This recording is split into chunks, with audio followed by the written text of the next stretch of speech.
It's me, Christina again. So, today's video is gagawa tayo ng ulam namin for Friday. So, habang tulog yung mga alaga ko, ang ginagawa ko is nagmamarinate na ako ng pork chops.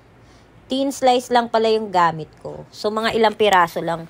And then, sabi ko kasi kay Habi, wag na lang kaming mag-order sa labas kasi nga ang mahal-mahal. Kaka-order lang namin last time.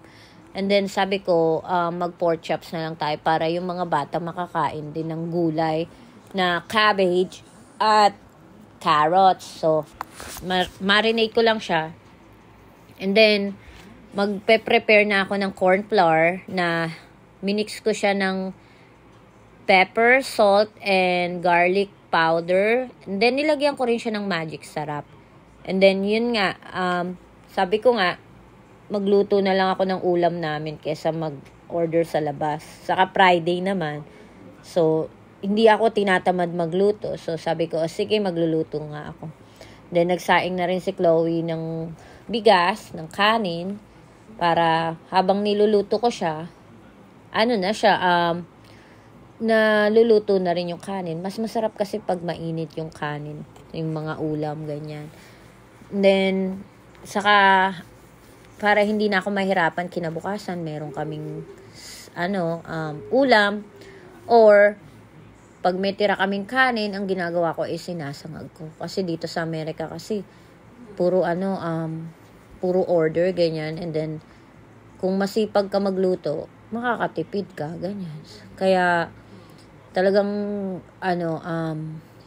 sinasanay ko yung mga anak ko na kumain ng mga fruits, veggies, tapos basta pag nagluto ako, merong kasamang vegetables.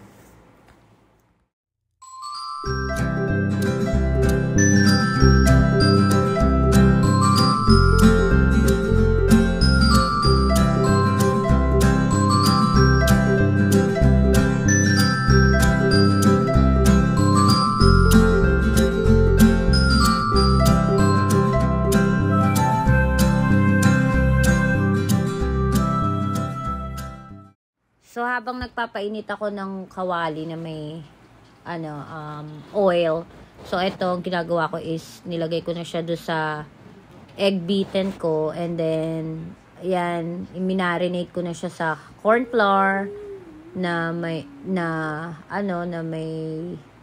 ingredients na. So, malinis naman yung kamay ko, mga day. So, lang siya, talagang ma-messy talaga. Minsan ayaw ko magluto ng mga ganyan kasi nga ang messy. Pero pag wala kaming kakainin, ganyan, 'di ba? So, nagluto talaga ako.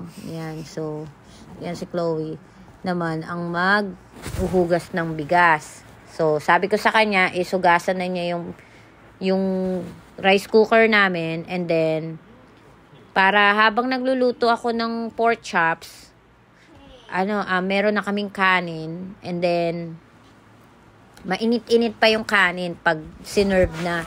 Kasi mas masarap kasi kumain pag mainit yung mga pagkain.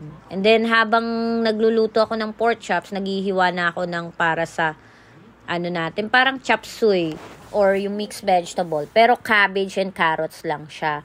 So, ayan, pinagsasaing ko na siya. Mga 3 cups ang lagi namin sinasaing. Kasi kinabukasan kasi is sinasangag namin yung natitirang mga kanin. Kasi imbes na itapon mo or what, kasi minsan hindi na makakain. So, ang ginagawa namin is nagsasaing kami ng extra para kinabukasan is namin siya, gagawin namin siyang sinangag. Yun kasi ang gusto ng mga anak ko.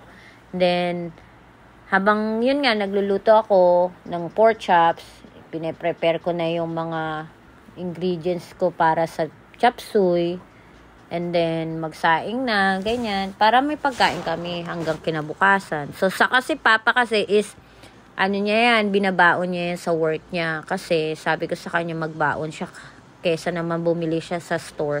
Wala namang sustansya yun.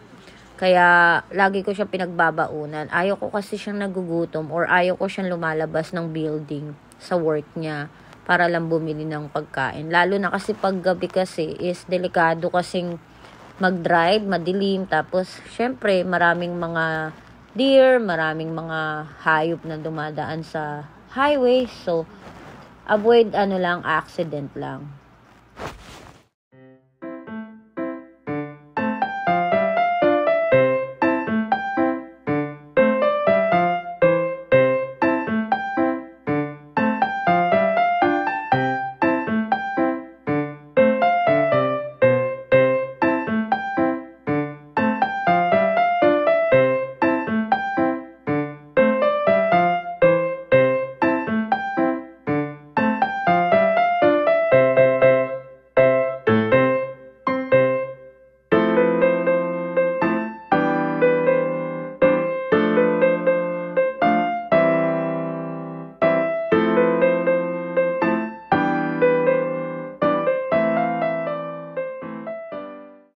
So, ayan, tapos na yung ang ulam natin for today's video. So, rice, pork chop, saka cabbage or gulay ang baon ni Papa. So, anuhin lang natin siya. And then, thank you for watching, guys. Sana nagustuhan niyo yung video namin. Salamat!